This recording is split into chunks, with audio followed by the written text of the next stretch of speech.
인류의 역사는 제사의 역사입니다. 제사는 예배를 뜻합니다.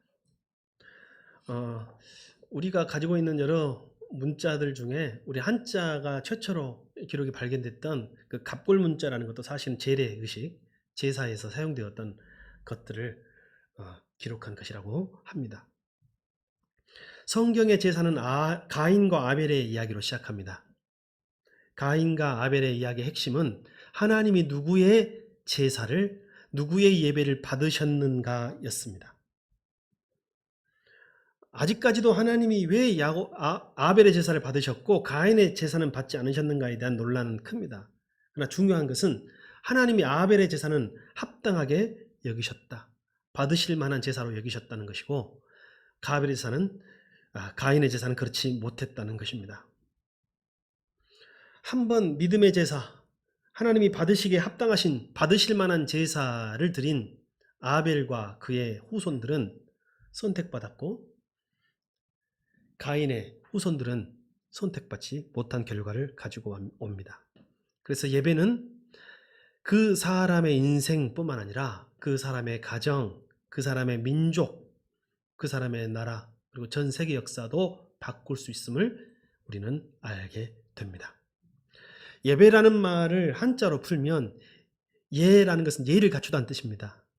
그리고 배는 절을 하다라는 뜻입니다. 예를 갖추어 절을 한다는 뜻이 한자의 의미입니다. 예는 마음가짐이죠. 하나님을 공경하는 마음, 두려워하는 마음, 어려워하는 마음입니다. 여러분 오늘 하나님 앞에 예를 갖추고 공경과 두려운 마음으로 서기를 바랍니다.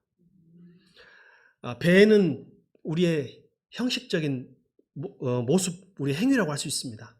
예배를 드리고 찬송을 드리고 기도를 드리고 말씀을 경청하는 것은 하나님 앞에 엎드려 경배하는 모습을 표현하는 것입니다. 신약 성경의 헬라어로 예배라는 말이 여러 표현이 있지만 주로 두 가지 표현으로 사용됩니다. 프로스퀴네오, 이 말은 문자 그대로 엎드리다라는 우리 한자 배에 해당되는 뜻입니다. 두 번째로 자주 쓰이는 단어는 라트리오라는 뜻입니다. 이 말은 공경하고 경의를 표하는 예에 해당되는 뜻이라고 할 수 있습니다. 어찌됐건 모든 개념의 예배의 의미를 살펴보니 공통점이 하나 있습니다. 하나는 그것은 바로 드림이라는 뜻이에요. 예배의 가장 기본적인 개념은 우리가 하나님께 무엇인가를 드린다는 것입니다. 여러분, 오늘날 우리는 예배가 타락한 시대에 살고 있습니다. 여러분, 예배도 타락할 수 있어요.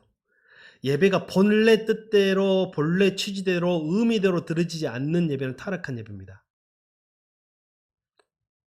여러분, 예배의 본래 뜻은 우리가 하나님께 무엇인가를 드림으로 시작됩니다. 물론 하나님으로부터 받는 축복은 더할 나위 없이 크지요. 그러나 그것은 예배의 결과론적인 것이지 예배 자체는 아닙니다. 오늘날 현대 기독교는 하나님이 우리에게 무엇을 주셔야 하는지에 대하여만 집중하고 있습니다. 그리고 오늘날 현대 기독교인들의 예배는 하나님이 오늘 나에게 무엇을 주실까에 더욱 관심이 큽니다. 여러분, 오늘 하나님이 여러분에게 무엇을 주시기보다 여러분, 우리가 하나님께 무엇을 드려야 하는지 또 드릴 수 있는지에 집중할 수 있는 참 예배가 오늘 이 자리에서 회복되기를 축복합니다. 오늘 우리는 하나님이 받으실 만한 예배라는 제목으로 말씀을 나누겠습니다. 하나님이 받으실 만한 예배. 그러면 하나님이 받지 않으시는 예배도 있겠네요. 어떤 예배를 하나님이 받으실까요? 어떤 예배를 하나님이 받으실 만한 예배라고 성경은 말하고 있을까요? 우리는 세 가지 차원에서 접근해 보고 싶습니다. 하나는요, 이 세 가지 차원에 접근하기 전에 우리는 나무의 생리를 한번 살펴보겠습니다. 여러분, 건강한 나무는 어떤 나무를 건강하다 할까요? 성장을 하는 나무죠. 성장을 잘하는 나무.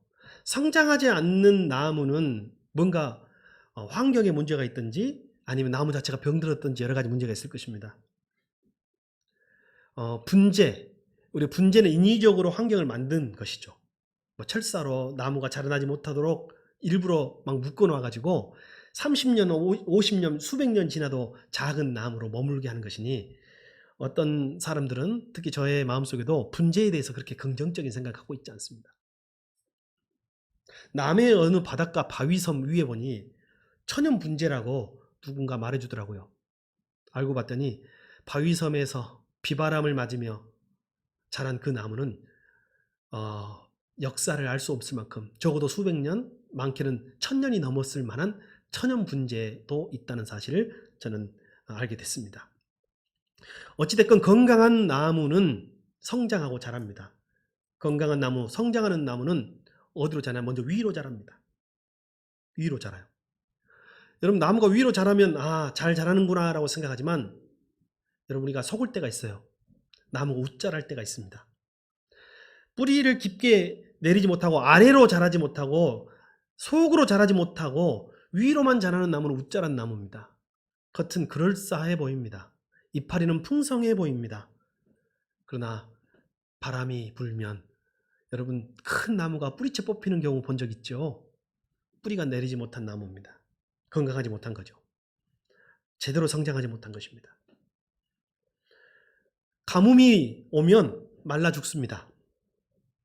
웃자란 나무들은. 나무는, 건강한 나무는 위로 자라듯 어디로 자라야 되면 아래로 자라야 합니다. 깊게 뿌리를 내려야 해요. 세종대왕님이 말씀하신 뿌리 깊은 나무는 아마 그런 나무였지 않았을까 싶습니다.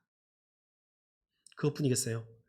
여러분, 만약에 위로만 자라고 옆으로 자라지 않는다면, 우리 자녀들이 키는 큰데 몸무게가 전혀 늘지 않는다면 그것 또한 걱정거리죠.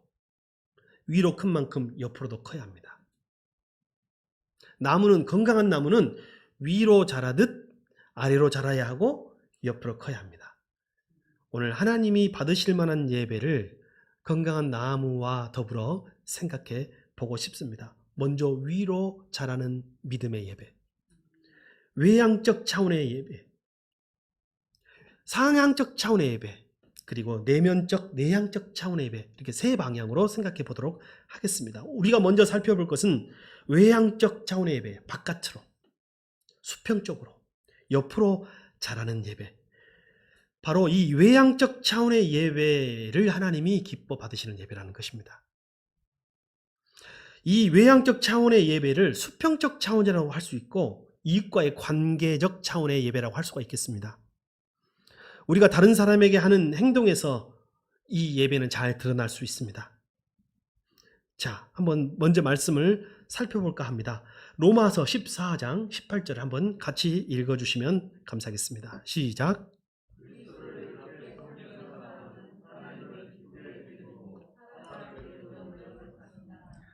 그리스도를 이렇게 섬기는 사람은, 이 말은 그리스도를 이렇게 예배하는 사람은 이란 말로 바꿀 수 있겠습니다. 그 사람은 하나님을 기쁘시게 하고 사람에게도 인정을 받습니다. 하나님을 기쁘시게 하고 사람에게도 인정을 받습니다. 이 말은 사람에게 인정을 받는다, 사람에게 칭찬을 받는다는 말은 그들의 외향적 차원의 예배가 어떻게 드려지고 있느냐를 결정하는 것입니다. 예루살렘의 교회, 초대교회는 예루살렘 사람들에게 칭찬받았다 했습니다. 오늘날 한국교회와 현대교회가 드려지는 우리의 예배가, 한국교회 예배가 과연 외향적 차원에서 하나님께서 받으실 만한 예배인가, 이웃과의 관계 속에서 하나님이 받으실 만한 예배인가 생각해 볼 필요는 충분하리라 여겨집니다. 이제는 또 어떻게 해야 될까요? 자, 13절 한번 보여주죠. 그 앞으로 이제 한번 가보겠습니다. 시작. 그러므로 이제부터는 서로 남을 심판하지 마십시다. 형제 자매 앞에 장애물이나 걸림돌을 놓지 않겠다고 결심하십시오. 사실 오늘 로마서 14장에 기록된 내용은 믿는 그리스도인끼리의 관계를 의미하는 것이라고 할 수가 있겠습니다. 여러분, 우리가 믿는 사람들한테도 서로 인정을 받아야 돼요. 우리가 서로 인정받고 칭찬받을 만한 삶을 살 수 있어야 됩니다. 이것이 바로 외향적 차원의 예배, 수평적 차원의 예배, 이웃과의 관계에서 드리는 예배예요. 여러분, 그 최소치 법칙이라고 해서 경제나 학습 분야에서 자주 인용되는 그런 법칙이 있습니다. 여러분, 그 물통 있죠? 우리가 보통 바스켓, 그 바켓이라고 하는 큰 물통이 있는데 한쪽이 이렇게 깨져 있어요. 물을 어디까지 채울 수 있나요? 끝까지 채울 수가 없고 깨진 부분까지만 채울 수 있다는 것입니다. 깨진 부분까지 차면은 넘쳐버려 그쪽으로. 그래서 최소추의 법칙이라는 게 뭐냐면 내가 가장 부족한 부분까지 거기가 축복의 마지노선이에요. 위로 드리는 상향적 차원의 예배, 옆으로 드리는 이웃과 함께 더불어 드리는 외향적 차원의 예배, 그 내 내면을 튼실하게 하고 선하게 하고 착하게 하고 의롭게 하는 내 내면적 차원의 예배, 이 중에 하나라도 부족한 것이 있다면 그쪽으로 하나님의 은혜와 축복이 새 나가는 것입니다. 우리가 별로 신경 쓰지 못했던 예배 아닌가요? 그것뿐이 아닙니다. 우리는 믿는 사람에게 인정받고 그들을 비판하거나 그들 앞에 걸림돌을 놓지 않아야 하겠지만 우리는 믿지 않는 사람하고도 관계를 맺고 삽니다. 우리 이웃들 중에서도, 우리 가족 중에서도, 우리의 친구 중에서도 믿지 않는 분들은 있습니다. 그들과의 관계에 있어서도 이 외향적 차원에서 드리는 예배는 반드시 하나님이 받으실 예배로 드러나야 합니다. 봅시다. 16절 시작.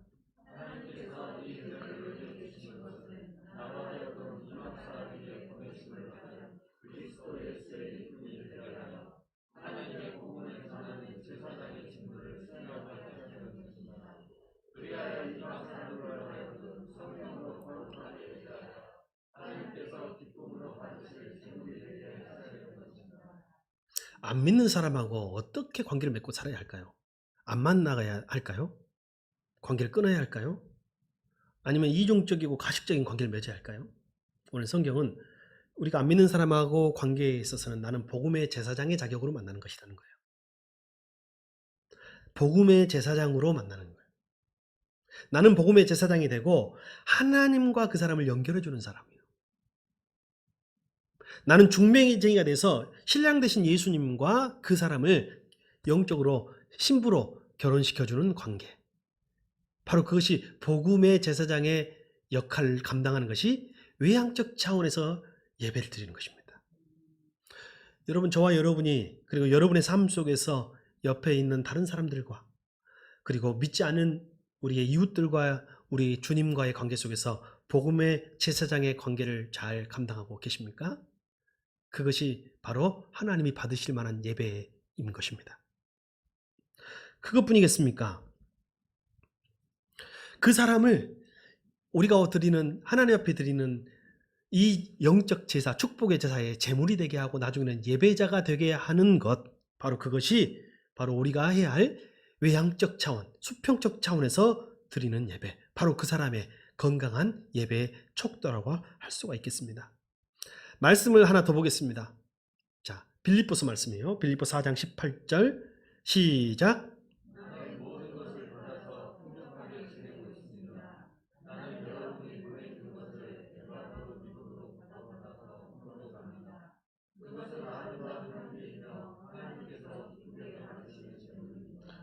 하나님이 기뻐 받으시는 제물도 있네요. 이 제물은 어떤 제물이냐면요. 바울이 너무도 힘들고 곤고하고 어려울 때 빌립보 성도들이 그를 위해서 선교 헌금을 한 거예요. 다시 말하면 연약하고 가난한 이웃을 위해서 쓴 물질, 이것 또한 하나님께서 기뻐 받으실 예배에 속한다라는 것입니다. 우리는 오늘 설교가 시작될 때 아프가니스탄의 형제의 어찌 보면 간청, 간구, 부탁의 영상을 들었습니다. 사실 제가 받은 많은 그 영상 중에 차마 누구와 공유할 수 없는 잔혹한 영상들도 있었습니다. 저는 아직까지 그렇게 잔혹한 영상을 본 적이 없어요. 어제 저녁에 제가 큰 충격을 받았습니다. 총으로 정치적인 이유인지 종교적인 이유인지는 알 수 없으나 수많은 사람들을 무릎 꿇치고 그 뒤에서 총으로 쏘고 또 쏘고 확인 사살을 하는데, 저는 5.18 영상도 자막으로 가리워진 것은 보았으나 그토록 잔혹한 영상을 본 적이 없어요. 여러분, 세상은 서로 연결되어 있어요. 하나님이 우리를 예배자로 부르신 것은 이웃을 위해서 하려고 부르신 것도 포함됩니다. 우리가 이렇게 오늘 자유롭게 예배 드릴 수 있는 이유는요, 공짜가 아니에요. 누군가는 피를 흘린 것입니다. 우리가 이 예배를 드릴 수 있도록 누군가는 피를 흘렸어요. 순교했고 목숨을 걸었기 때문에 드릴 수 있는 것이고, 더 올라가면 예수 그리스도의 십자가의 희생이 있었기 때문에 가능한 것입니다. 우리가 누리는 이 정치적인 자유, 이 경제적인 자유, 누군가는 못 먹고 못 입고 피를 흘린 것입니다. 우리 부모님들이, 우리 선배들이. 우리가 이렇게 민주화된 국가에서 대통령 욕할 수 있는 국가에 살 수 있는 것은 누군가는 피 흘려 목숨과 자기의 청춘을 바친 이들이 있기 때문에 가능한 것입니다. 다시 말씀드리면 우리는 오늘 우리만 위해서 무엇을 받기 위해서 드리는 예배가 아니라 예배의 자유가 없는 이들을 위한 예배이기도 해야 한다는 것입니다. 정치적인 자유가 없는, 인권의 자유가 없는 이들을 위한 예배이기도 해야 한다는 것을 기억하는 예배가 되기를 축복합니다. 그렇다면 오늘 우리의 예배는 하나님이 받으실 만한 예배일 것입니다. 언젠가는 꼭 말하고 싶은데요. 여러분, 코로나가 생각보다 오래가죠. 변이 때문에 그런다네요. 저는 코로나 변이 바이러스가 재유행하면서 하나님이 제게 번뜩 주시는 생각이 있었습니다. 여러분과 나누고자 합니다. 여러분, 코로나 변이가 주로 어떤 나라에서 만들어지나요? 우리가 아는 지금 델타 변이는 어디 나라에서? 인도에서 만들어진 거예요. 인도 변이라고 합니다. 주로 남미, 인도, 아프리카에서 변이들이 만들어졌습니다. 그리고 만들어지고 있습니다. 공통점이 뭔가요? 인구가 많고 가난해서 백신을 접종하지 못하는 나라예요. 우리가 서로 다 연결돼 있어요. 선진국들이 남고 버릴 만큼 백신을 쌓아놓고 있을 때 가난한 나라 사람들은 백신을 맞지 못하니 바이러스가 제일 좋아하는 환경이 많이 옮겨 다닐수록 변이가 만들어지는 거예요. 많이 옮겨 다닌다는 것은 백신 접종이 이루어지지 않는 곳이에요. 다시 말하면 그 백신을 독점한 선진국들의 잘못으로 인해 변이가 더욱 만들어질 수도 있겠다라는 생각이 드는 거예요. 결국은 이 변이 문제가 사라지려면 접종이 어디에 이루어져야 되냐면 우리가 생각하는 백신을 확보하지 못한 가난한 나라에 백신 접종이 이루어져야만 변이 문제도 해결될 수 있는 것임을 깨닫습니다. 결국은 백신 문제도 나의 문제, 우리나라만의 문제가 아니었어요. 하나님은 오늘 우리가 외형적 차원, 외향적 차원, 수평적 차원에서 드리는 예배에 성공하기를 원하십니다. 그리고 특별히 많은 축복을 받고 전쟁할 때 많은 군인들이 와서 피 흘렸던 우리나라, 믿음의 선교사들, 믿음의 선배들이 종교의 자유, 예배의 자유 때문에 피 흘려서 순교했던 그 후손들을, 바로 우리나라, 오늘 그 수혜를 그대로 받고 있는 저와 여러분은 빚이 더 많은 사람들입니다. 우리의 예배는 빚진 마음으로 드리는 예배이기를 간절히 축복합니다. 그 마음이 있으면 하나님이 우리 예배를 받으십니다. 특히 우리 자녀들은 부모님들께 감사하십시오. 부모님들의 희생과 피, 그 기도, 그 눈물이 오늘 우리를 있게 한 것입니다. 두 번째 차원, 아까 그랬죠. 나무는 위로도 자라야 되지만 옆으로도 자라야 되지만 아래로도 자라야 한다. 뿌리죠, 뿌리. 이것은 내향적 차원의 예배, 자신과의 관계에서 성공하고 승리하는 예배를 말합니다. 자, 성경을 봅시다. 에베소서 5장 8절부터 한번 읽어주십시오. 시작.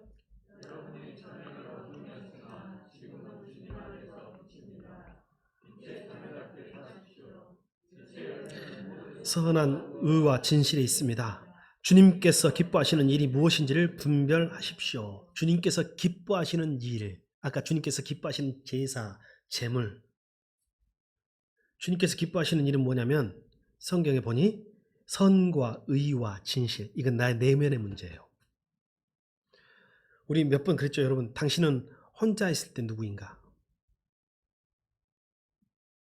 여러분, 예수님을 믿고 예배드리면서 내면이 풍성해지고 빛으로 충만해지고 사랑으로 충만해지고 평안과 자비심으로 충만해지고 있습니까? 이건 우리 내면의 문제예요. 요즘엔 심리학에서 내 내면을 많이 다루잖아요. 내 내면의 상처의 문제가 해결되고 다른 사람의 상처를 보듬어 주는 데까지 나아가고 있습니까? 우리가 하나님께 무엇을 받을까에만 집중하는 예배를 드린다면 그와 같은 내 내면의 성장, 내향적 차원의 예배는 더 이상 없을 것입니다. 주님은 여러분의 예배를 받기를 원하십니다. 그리고 여러분의 예배는 그 무엇이 되어야 하느냐면 여러분 안에 빛과 선함과 의로움과 진실함이 있어야 합니다. 자아 성찰이 필요해요. 많은 사람이 자아 성찰적 예배를 드리지 못하고요. 다른 사람을 보고 다른 사람을 지적하거나 다른 사람을 보고 하나님께 무엇을 받을까에만 집중하면서 자기 내면으로 뿌리를 내리지 못하고 있어요. 우리의 예배가 더욱 깊어지기를 소망합니다. 우리의 기도가 더욱 깊어지기를 소망합니다. 우리의 찬양이 더욱 깊어지기를 소망합니다. 바로 그것이 내향적 차원에서 드리는 예배입니다. 성경 말씀 하나 더 볼까요? 디모데전서 2장 2절부터 한번 읽어봅시다. 시작.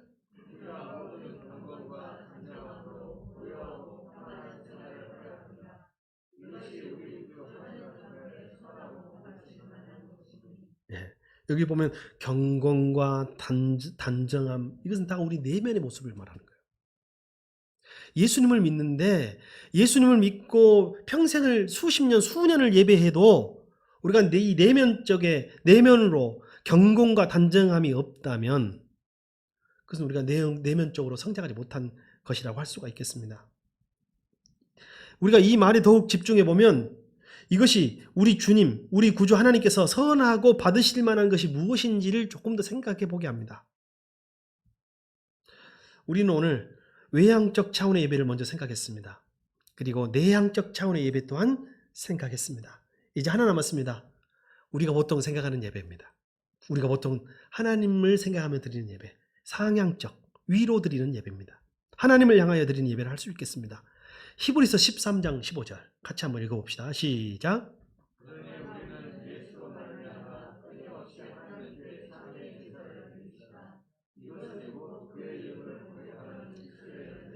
예, 여기 보면 찬미의 제사 나오죠. 찬미, 기도, 뭐 이런 것들은 다 우리가 예배 시간에 하나님께 올려드리는 제사입니다. 위로 향하여 드리는 상향적 차원의 제사라고 할 수가 있겠습니다. 우리가 위에 계신 하나님께 초점을 두고 예배를 바라보면은 예배의 본질은 아주 단순해집니다. 뭐만 남아요? 찬미, 입술의 열매만 남는 거예요. 그리고 이어지는 말씀 16절에는 방금 전에 말씀드렸던 세 가지 차원의 예배를 다시 언급하고 있습니다. 한번 볼까요? 16절 시작. 선을 행함과 가진 것을 나눠주기를 소홀히 하지 마십시오. 하나님께서는 이런 제사를 기뻐하십니다. 자, 선을 행하면 뭐라고 했어요? 선, 우리 안에 가질 내면의 모습. 자, 가진 것을 나누는 것, 외형적 차원에서의 예배, 나눔의 삶을 뜻합니다.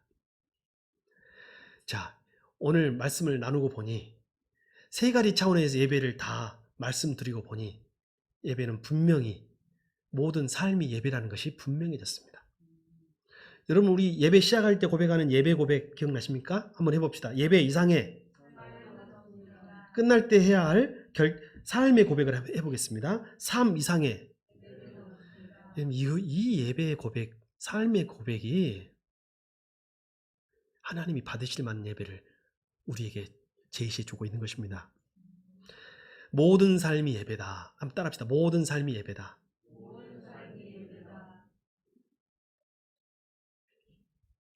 하나님을 찬양하는 것 예배입니다. 우리 안에 선한 마음을 갖고 선을 행하는 것이 예배입니다. 다른 사람과 복음을 나누고 물질을 나누고 마음을 나누는 것이 예배입니다. 이것이 영적 예배고 하나님이 받으실 만한 합당한 예배라고 할 수가 있습니다. 참된 예배는 각 삶의 영역에 영향을 다 미칩니다. 내가 참된 예배를 드린다면 분명히 내 일에도 영향을 미치고, 내가 참된 예배를 드린다면 우리 가정에도 영향을 미치고, 교회가 참된 예배를 드린다면 사회와 민족과 국가에도 영향을 미치고, 학생이 참된 예배를 드린다면 그의 꿈과 미래와 비전에도 영향을 미치게 되는 것입니다. 그러나 오늘 우리는 여기서 우선순위 문제를 한번 따져봅시다. 아까 말한 상향적 차원의 예배, 모든 것이 예배, 모든 삶이 예배라고 하면 자칫 또 우선순위도 또한 사라질 수 있으니 우선순위를 한번 정리해 보겠습니다. 여러분 히브리서 11장 아시죠? 히브리서 11장의 별명은 믿음장입니다. 히브리서 11장에는 믿음의 사람들을 순서대로 쫙 열거하고 그들의 특징을 이야기하고 있습니다. 첫 번째로 열거된 분이 누구냐면 아까 말씀드린 아벨입니다. 아벨은 무엇의 상징이냐면 예배의 상징자예요. 제사의 상징자. 두 번째로 언급된 인물이 에녹입니다. 에녹은 하나님과 동행하였더라. 함께 행하였더라. 행함, 실천, 행함의 상징 바로 누군가요? 에녹입니다. 세 번째로 언급된 사람은 노아입니다. 여러분 노아하면 뭐 생각나요? 방주를 지었더라 하는 거예요. 이것은 그의 노동과 일을 뜻합니다. 자, 지금까지 우리는 의심 없이 히브리서 11장에 언급된 이 순서를 연대기순, 나이순, 조상순으로 생각해 왔습니다만 오늘 한번 우리는 다른 차원에서 한번 접근해 봅시다. 하나님 앞에 우선순위의 순서라고 해도 과언이 아닙니다. 예배의 상징자인 아벨, 행함과 실천의 상징자인 에녹, 그리고 일과 노동의 상징이었던 노아, 꼭 연대순으로 나이순으로 시대순이 아니라 하나님 앞에 우선순위의 순서라면 가장 중요한 것이 무엇이라고요? 예배. 그리고 그 다음 중요한 것이 삶, 실천, 행함. 그리고 그 다음 중요한 것이 노동과 일. 우리는 이것이 반대인 경우가 많습니다. 내가 중요하게 생각하는 것이 먹고 사는 문제, 그리고 생활 문제, 그리고 예배라면 그 순서는 하나님이 중요하게 생각하는 예배의 순서와 그리고 하나님이 받으실 만한 예배의 순서와 정반대의 우선순위였다는 것을 기억하면 틀림이 없겠습니다. 우리는 또 하나의 우선순위를 살펴볼 수 있습니다. 이스라엘 백성들이 광야에서 이동할 때 순서대로 이동한다고 그랬죠. 맨 앞에 법궤를 짊어진 제사장이 가고 그 뒤에 성막이나 장막을 짊어진 레위인들이 가고 그리고 제일 마지막에 누가 가요? 이스라엘 일반 백성들이 갑니다. 이때 한번 생각해 봅시다. 갑자기 구름이 하늘에서 내려앉으면 멈춰 서라는 뜻입니다. 멈춰 설 때 순서대로 이제 진을 치는데 가장 먼저 자리를 잡는 것이 법궤. 그리고 법궤 주위로 성막이 쳐지고 그리고 성막 바로 옆에 제사장의 거처가 마련되고 장막이 쳐지고 제사장 그 바깥쪽에 레위인 그리고 제일 바깥쪽에 일반 백성들. 이게 무슨 순서라는 거예요? 이게 예배 우선순위예요. 예배를 집전하고 집례해야 될 제사장이 가장 먼저 성막 가까이에 진을 치고 그리고 봉사해야 될 레위인이 그 바깥에 진을 치고 삶의 예배를 감당해야 될 일반 백성들은 가장 바깥쪽에 진을 쳤으니 이것 또한 우리가 생각해 봐야 할 우선순위이지 않을까라는 것입니다. 예수님이 설교하실 때 예수님께 봉사했던 두 자매 마리아와 마르다. 여러분 마르다와 마리아가 맞아요? 마리아와 마르다가 맞아요? 자, 마르다와 마리아가 맞다. 손. 마리아와 마르다가 맞다. 손. 그때 다르다. 여러분 나이 순으로 하면 마르다와 마리아가 맞습니다. 그러나 우리는 기억하기를 기독교 역사는 전통은 기억하기를 마리아와 마르다 순으로 기억하고 있습니다. 이것은 나이 순으로 기억된 게 아니라 우선순위 순이에요. 마리아는 예배의 사람이에요. 물론 마르다도 중요하고 좋은 일 했지만 예배가 없이 섬김만 있었던 사람인 것 같아요. 일만 있었던 사람이에요. 하나님은 이렇게 이와 같이 우선순위를 우리에게 분명하게 말해주고 있습니다. 지금 오늘 우리의 모습은 어떤가요? 한국교회 예배가 타락한 시대에 살고 있습니다. 예배가 회복되기를 바랍니다. 가장 먼저 우리 새순교회 예배가 회복되기를 소망합니다. 우리 새순교회 성도들의 예배가 회복되기를 소망합니다. 미국의 신문에 이런 기사가 났습니다. 사회면에. 미국에서 유아 세례 파티를 했답니다. 아마 우리 돌 축하 잔치처럼, 돌잔치처럼 유아 세례를 축하하는 파티가 있나 봐요. 가족과 친척들을 불러 모으고 친구들을 불렀어요. 잔치를 막 하고 흥겹게 노래하고 축하 파티를 계속 하는데 한참 지났는데 갑자기 어떤 한 여자가 애기 엄마 아빠에게 물어보는 거예요. 근데 아가는 어디 있어요? 그때 아기 엄마가 소리를 지르며 침실로 달려갔습니다. 아이는 엎어져 있었고 질식사했다는 뉴스였어요. 여러분, 그 유아 세례 파티, 유아 세례 축하 파티, 돌잔치의 주인공은 누군가요? 아가 아닌가요? 아가 없이 주변인들만 노래하고 춤추는 파티였던 것 같습니다. 오늘날 우리 예수님은 어디 있나요? 예배의 중심은 누구신가요? 예수님이에요. 외향적 예배, 옆으로 드려야 할 예배 중심에도 중심은 예수님이요. 위로 올려드리는 오늘 이 시간 주일 예배도 찬미가 중심이 되고 말씀이 중심이 되어 드리는 오늘 이 예배의 중심도 예수님이요. 우리 내면을 들여다보고 내면을 빛과 착함과 의로움과 진실함으로 만들어야 할 때 우리 마음의 중심에도 누가 계셔야 되면 예수님이 계셔야 해요. 우리 한번 물어봅시다. 예수님은 어디 계시나요? 저는 종종 예수님이 과연 예배를 통하여 그리고 오늘날 교회 안에서 어떤 대접을 받으실까 생각해 봅니다. 크리스마스만 되면 오늘 만약에 예수님이 다시 오신다면 예수님을 영접할 만한 교회, 예수님을 영접할 만한 성도, 예수님이 묵을 만한 여관방은 있을 것인가를 생각해 보듯이 종종 그 생각을 해봅니다. 여러분, 오늘 이 시간, 이 예배 시간에 예수님은 어디 계시나요? 혹시 여러분 예수님 없이 예배드리고 있진 않나요? 예수님 없는 봉사하고 있진 않나요? 토저 목사님은 예배를 교회가 잃어버린 보석이라고 했습니다. 교회의 보석 중에 가장 큰 보석은 예배인데 교회가 잃어버린 보석이 예배라는 거예요. 오늘날 성도들이 잃어버린 가장 중요하고 훌륭한 보석은 예배 아닌가요? 여러분이 잃어버린 가장 소중한 보석은 예배가 아니었던가요?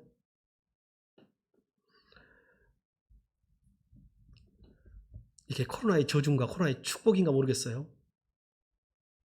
코로나가 오니까 교회가 예배 외에는 아무것도 할 수가 없게 됐어요. 처음에는 이것을 코로나의 저주라고만 생각했습니다. 그러나 예배 외에 다른 거에 빠져 있는, 다른 일에 빠져 있는 인간의 인기와 명예와 자기 성취에 빠져 있는 한국 교회에게 오직 예배로 돌아가게 하시려는 하나님의 뜻 또한 이 코로나의 은총 가운데 있는 것은 아닌가 생각해 봅니다. 오직 나만 위해 살고 나만 건강하면 된다고 생각하는 현대인들에게 이웃을 생각하고 가난한 이웃을 좀 돌아보라고 외향적 차원의 예배도 드려야 한다고 말씀하시는 하나님의 축복과 음성이 이 안에 있지 않을까 생각해 보는 것입니다. 제가 우리 봉사하시는 분들 언급하고 싶은데 빼먹더라도 이해하시기 바랍니다. 찬양팀 여러분, 여러분의 찬양 봉사 가운데 예수님은 어디에 있습니까? 교사 여러분, 여러분의 교사 봉사직에 예수님은 어디에 계십니까? 목자 목녀 여러분, 여러분의 목자 목녀 사역을 함에 있어 예수님은 어디에 계십니까? 재정 회계팀 여러분, 여러분의 재정팀 봉사 속에 예수님은 어디에 계십니까? 오늘 예배하시는 그리고 방송으로 예배하는 성도 여러분, 오늘 여러분의 예배 가운데 예수님은 어디에 계십니까? 제가 지난 수요일 날 백신 이후에 백신을 제가 맞았거든요. 2차 접종을 하고 방송으로 예배를 드렸어요. 여러분, 방송으로 예배, 목사가 방송으로 예배 드리려니까 마음이 편할까요? 불편할까요? 오늘 혹 방송으로 예배 드리시는 분들의 마음을 제가 헤아리게 됐습니다. 여러분 축복합니다. 네. 빨리 회복하시고 또 건강하시고 문제가 해결되어서 여러분에게도 오늘 현장에 있는 우리와 같은 은혜가 있기를 바랍니다. 그러나 하나님은 여러분의 예배에도 진실하게 받으심을 믿습니다. 여러분, 마지막으로 말씀을 마무리하고자 합니다. 우리의 예배가 하나님이 받으실 만한 예배가 되기를 간절히 축복합니다. 가인과 아벨의 예배 중에 우리 예배는 아벨의 예배가 되기를 축복합니다. 사울과 다윗의 예배 가운데 우리는 다윗의 예배를 드리기를 간절히 원합니다. 마르다와 마리아의 예배 중에 우리는 마리아의 예배를 드리기를 축복합니다. 오늘 우리는 하나님이 받으실 만한 예배로 성공하는 예배자로 나아가기를 축복합니다.